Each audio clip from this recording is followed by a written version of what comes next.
All right. So we're talking LOD with Brian James and Nora Elder from Advisa. And I'm BJ. If you want to know more about us, go to advisausa.com. Who we are, you can see us and the other cast of characters that we work with. But primarily, we're here in like Coach's Corner for leadership and organizational development. We're thinking about cultures, leadership teams, development training. That's kind of the bucket we're in. And we're speaking in the voice of an HR professional, a manager, somebody who believes that they want to change culture, consider development inside their organization. And we're kind of navigating through coaching questions that they're going to need to at some point be equipped with as we're going through. So Brian and Nora have been game with me here to just respond to some of these. So we're going to throw the next one up here. All right. Are we ready? Let's do it. This is a tough one. All right. And again, I'm going to my senior team. I actually brought forth a plan that both of you would have approved of. You would have loved it. I had a presentation together. I mean, I included like everyone's voice in it. And then at the end with smiles and applause, that's terrific. However, what you shared, we just simply don't have budget for this. I'd love to hear you both react to that. That's thinking again. You're coaching me. Here's Right. BJ. I'm a VP of HR, or I'm a manager of a division within an organization that's maybe domestic in the United States or abroad. And this is the buzzsaw I ran into. Yikes. Do you want to take it? I love how you this want puts me on. to? Nobody wants to hang on. I'll start. You take it and I'll add to it. Yeah, so we don't have a budget for this. If I were to hear that, it's a little too late potentially. So I do different. I think I'd mentioned earlier, executives, just people. We vote with our time and money. And so if there's not a budget for it, it's just not a priority. Bottom line. Organizations come up with budgets that are important to initiatives and to achieving their business results. I'd actually caveat, sometimes they don't. Sometimes they're legacy budgets. That could be built on right? a company Yeah. that's not around anymore. That's a good point. It's a 5-year-old plan of how we've spent money, and there's just been nobody in leadership moving it. Yeah. So when you talk about people development, I think the best thing to do is connect your people strategy to your business strategy. Because again, those are people are doing the strategy, right? It just sales numbers are a lag measure, right? To just all the things people are saying and doing. There's of course external forces that we could connect to, but really it's people that are driving your business forward. So if in the past that's something we haven't done traditionally, it's a tight year, we just don't do anything. I would think about how you're going about trying to get approval internally. So I think, and we spend a lot of time talking about this in leadership development, but the more involved that you can make people in decision making, usually the more committed they'll be to an 100%. Initiative. So if you just do a grand unveil to an executive team, it's a presentation. It might. Let me show you something. Right. Let me show you exactly. something. So what I would encourage is, hey, try and get some of the executives or all of them, or maybe even just glom onto a scheduled meeting they already have and talk about, hey, what do people need to be able to do as you guys think about your business strategy? I love that. And then how confident are you that our bench and the people we're hiring and can do this kind of work? Ooh, maybe not. It's funny how budgets can kind of be found. Right. When you start creating a little bit of cognitive dissonance on the ability of people to achieve the strategy. Yeah. I'd say at the end of the day, a lot of the folks at the top of an organization are really just looking for the measurables, the tangibles, and the numbers of it.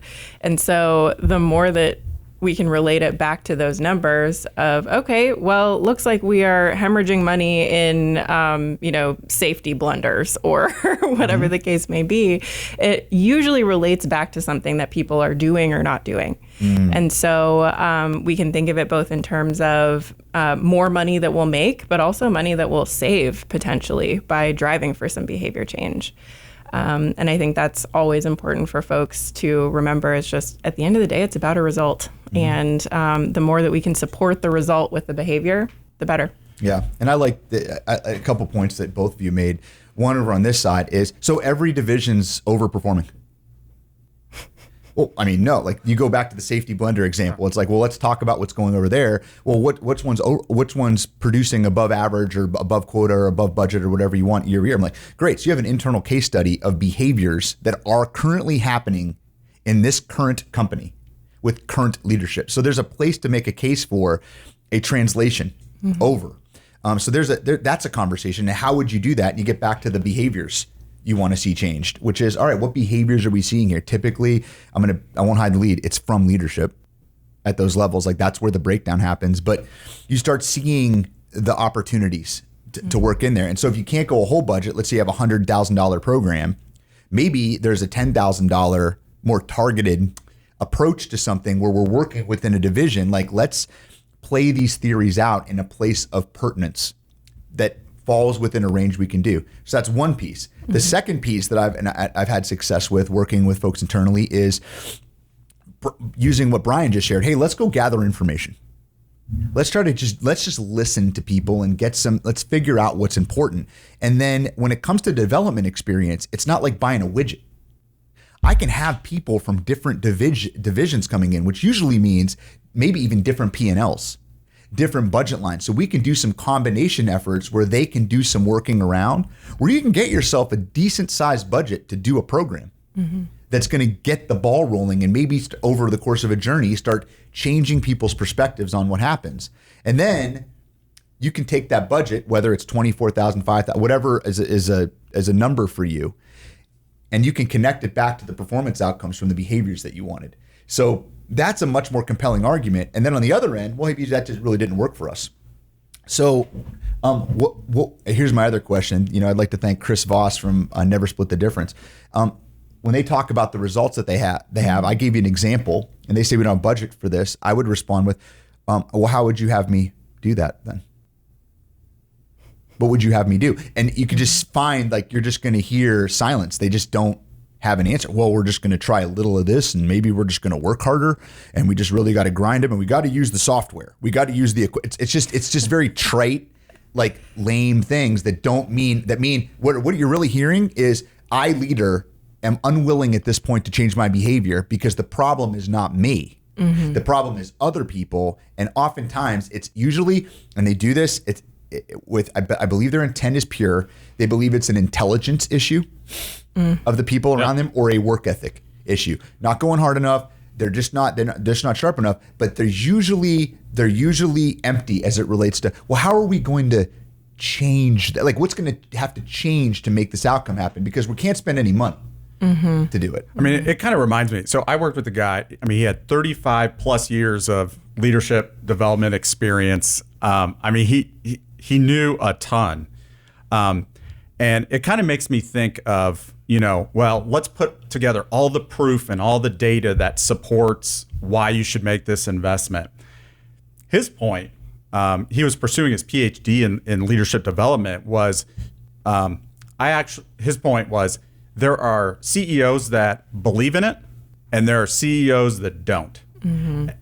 And nothing's going to change their mind regardless of what you put in front of them from a data perspective. I always found that was kind of an interesting insight given as much experience as he had, because we've even talked a little bit about data here and being able to support it. It's like, prove to me that it's worth blah, blah, blah, blah. Could you really prove something to somebody that asks for that? I think there's something to be said for being able to measure to KPRs and being able to measure behavior change. I also think there is something to, do you just not like believe in people development? I don't know. Do you come across that as you're working with clients? I'm just kind of curious because it was a interesting thought. I think that first of all, do I run into it? Yeah, but I think by the time a client's talking to us, there's some opening. Otherwise, people are too busy with other things given the current climate to waste time talking about luxuries if they think this is like a new novel thing to do. I think there's a window in a division with somebody somewhere that there's an opening, that they've started to connect the fact that there is a talent problem, either in hiring, understanding the job, training, frontline work, clarity, leadership. Like they don't know what yet, and they're coming in to talk to you or Nora or me to clear the fog, to make a clear decision, whether they're working with someone like us or not. They just want to know, what do you see when you come in here? So I don't run into just usually the blatant. I mean, maybe if you move an up chain or down in a different division, as we move up, you might get the stiff arm. I find that in banks, to be honest with you, more often than any other division. You move up enough, and there's caveats to that. There's different groups that do it. But there are people that you strap on your boots and you go to work and you work hard. I did it. I didn't get any formal development. They just really an insular approach that since I didn't need to do it, I'm not going to go hold your hand through work. And it's just that mindset. It's like, all right, what are you going to do? It's almost like executive coaching. Andy needs executive coaching. You talk to Andy. Andy just thinks everyone else is an idiot. And I'm like, hey, I'd be more than happy to coach Andy for it. Oh, great. When can we start? I don't think it's a great investment. I'm like, why? I'm like, well, Andy thinks all of you are idiots. Yeah, Andy says that. So what do you think the chances are that me, because I'm obviously a magic unicorn of coaching, is going to change this person's perspective from utter lack of awareness? I mean, it could, maybe, but it's not up to me. Yeah. And I think those are the things that you run into. And I think if you're listening to this, you know who you're dealing with. You don't need us to come and tell you. This might just call out your elephant in the room. And then you might want to consider your career. How much do you want to be a part of an organization that's serious about development? Yeah, that's the thing is I've worked for organizations before under folks who do have that mindset of just, put on your boots and come to work and figure it out. And one in particular that I can think of did buy a program, bought some training. But it was one of those things of, all right, well, I'm going to prove to you that training doesn't work. And so that's a good start. Yeah. And so in those moments where it goes wrong, it's usually because that training becomes one event. And then it's like, oh, well, see, nobody changed because at the end of the day, we all went back. We started doing our jobs the same exact way.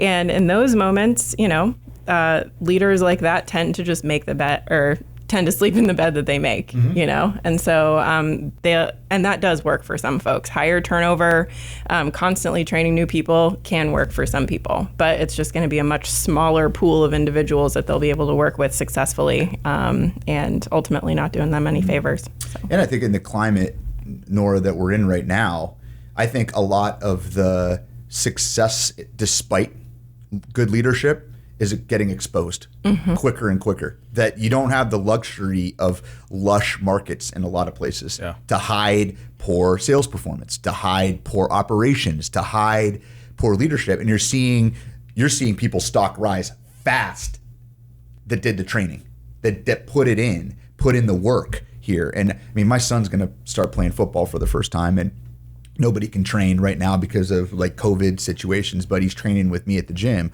all the time. We're working through the playbook. He's never played football before. And I'm like, you know what a lot of your peers are doing right now, right? I'm like, they're wearing out their thumbs on Call of Duty and Fortnite. There's nobody, they're not going to get coached and trained, but they're going to go and rely on what? Well, I played football last year. And it's going to be unfair. So I think another thing to look at, there's no budget for this right now. Well, it's probably because a lot of people at your company are underperforming because they've been underperforming for years. And now you're just seeing it. And yes, who isn't underperforming? I bet you find somebody that puts in the time for development, either their own CEO group, like a Vistage group, something like that. They have a personal executive coach. They have done the work that now they're getting tested and they are prepared. And you're seeing a drastic difference between that. And that's something for you internally that, hey, you know who those people are if you have them, and I hope you do. Go point to them. Go meet with, to your point, go meet with the one who's thriving in this environment right now and talk to him about why. And I promise you will find something related to how they manage, lead, consistently do things with their people that you can translate. So if you're interested in talking more about this, if you run into the budget buzzsaw, you're internal and it's like, how do I create a budget? We'd be happy to talk to you about how those things play out in a business. And again, it's not carte blanche. None of the questions you've heard us answer here is like, oh, here's the answer. It's super intimate and custom based upon the organization you're in, who are the characters that you're working with, and what are the results that you want to get. And more often than not, I haven't left a meeting where we didn't leave somebody in a better position to understand what is the investment actually, is it the right one, wrong one, and how do you bring in the right people to just start a longer conversation to maybe get you an opportunity for a productive development investment. And again, if you want us to be a part of that, we'd be happy to. Nora, Brian, and myself, go to adviseusa.com, go to the Drift app, it pops up in the right. Leslie will be there to respond, usually right away if I know Leslie, to get you connected with one of us if you want to have this conversation at your business. Thank you. Thanks. Thank you.